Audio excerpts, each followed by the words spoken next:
देखिए राहुल जी, ये सरकार झूठी है और इन लोगों ने सरकार तो झूठी थी और इस सिस्टम को भी झूठा बना दिया इन लोगों ने। किन मंत्रियों की ड्यूटी लगाई? उन मंत्रियों की ड्यूटी तो उन्होंने गणेश हत्याकांड में भी लगाई थी। क्या निकल कर आया? देश की और प्रदेश की जनता से झूठ बोलने का ये काम करते हैं लोग। आज अभी ये थोड़ी देर पहले कह रहे थे कि संवेदनशील मामला, ये सरकार इसको संवेदनशील मान कब से रही है? इन्होंने तो इस मामले को संवेदनशील माना है नहीं। संवेदनशील मानते अब ये कहते हैं कि देखना पड़ता, क्या देखना पड़ता है? यदि सरकार को भी देखना पड़ता है तो इस निकम्मी और नाकारा सरकार को चलती करिए, आप इस्तीफा देकर घर बैठिए, नई सरकार देखेगी।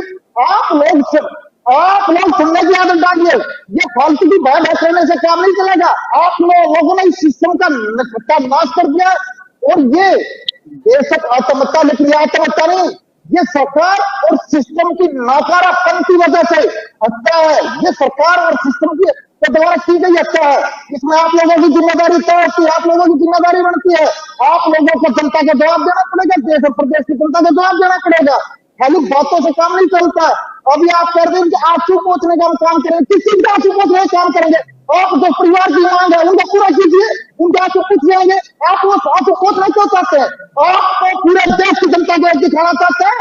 क्यों एक IAS और IPS अधिकारी भी नहीं सुनते तो आम जनता की कैसे सुनेंगे? ये जनता को दिखा देना चाहते हैं कि जब एक IPS अधिकारी के मामले को हम इतनी जल्दी फैसला लेते तो एक आम जनता के, आम व्यक्ति के, आम दलित को, आम पिछड़े वर्ग के व्यक्ति की किसी बात कम गंभीरता से नहीं लेंगे। इसलिए शिक्षा पर ढोड़ो और सरकार की तानाशाही झेलो। ये तानाशाही, लेकिन ये हिंदुस्तान है, ये भारत है, ये आप लोगों की तानाशाही बिल्कुल नहीं सहन करेगा। जनता इसका जवाब आज रोडों पर दे रही है तो प्रदर्शन के माध्यम से दे रही है। लेकिन आप लोग गंदे हो, गंदे हो, ना आपको दिखाई देता ना सुनाई देता और बोलने के बाद लोगों की आदत ही गंदी है। आप लोगों ने जो अब तक 60 दिन के अंदर जितना भी घटनाक्रम रहा है, इस घटनाक्रम के अंदर यदि सरकार की भूमिका की जांच की जाए तो सीधे तौर पर सरकार शामिल लगती है इसमें। लेकिन आप ना तो ये कह सकते कि केंद्र के ऑपरेशन में, केंद्र में सरकार आपकी है, प्रदेश में सरकार आपकी है, अधिकारी आपके हैं और उसके बाद आप लिपापोती का नया काम करें। धर्म संस्कृति की आप लोग बात करते हो, धर्म पर सिर्फ आप लोग वोट ले सकते हो, धर्म संस्कृति को आप निर्वाह नहीं कर सकते। आप लोगों ने सिर्फ धर्म के नाम पर, वोट चोरी के नाम से और जनता को लूटने का काम किया, वोटों को लूट कर सरकार बनाई। यदि आपके जनमत की सरकार होती तो आपको शर्म आती। आप लोगों को शर्म क्यों नहीं आती? क्योंकि आप लोगों को पता है वो जनता वोट देना क्या, इसके ऊपर आपने एंकर लिया है।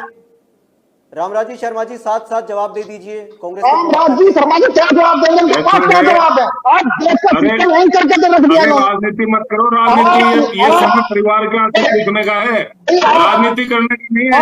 याद कर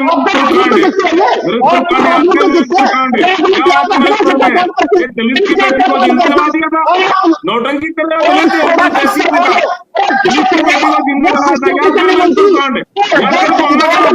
दलित की बेटी को किस तरह कमा दिया था, एक दलित की बेटी को जिंदा जला दिया था। आप दलित नौटंकी कर रहे हो। आंसू पूछने का समय है, परिवार को डाउन बनाने का समय है, राजनीति करने का नहीं है।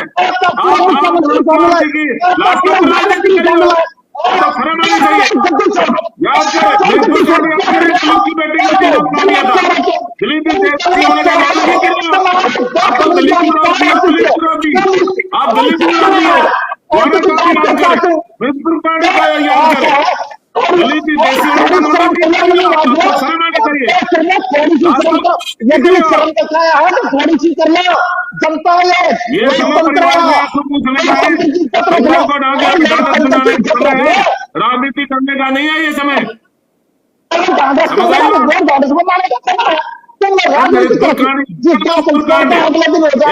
बेटी को किस तरह से जिंदा जला दिया था, दलित की बेटी को किस तरह से मार दिया था आप लोगों ने।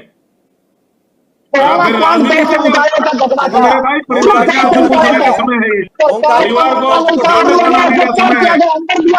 को न्याय दिलाने का समय है। ओंकार आप जी, नोटबंदी कर रहे हो सरकार तुम्हारी होने का राकेश जी, आपकी बात न्यायपालिका तुम्हारी क्या है? किसने मना किया? अरे नोटबंदी राकेश करने जी, से आपकी बात हो गई, मेरा सवाल कैसे होगा? आपसे है। आप तो ओंकार दलित जी, विरोधी हो, आप तो दलित विरोधी हो, दलित विरोधी हो। के बिल्कुल इतने गाड़ी आज चला बड़े गया, तो ने हड़ताल दलित की करने बेटी में को जिंदा जला दिया था। टेक्निकल लड़ा फॉर्मेलिटीज गाड़ी आज होती तुमने है, एक दलित की बेटी को राय किस तरह से पूरे मार होती दिया है, था। आप उनसे कितना सहमत है? बिल्कुल देखिए राकेश जी,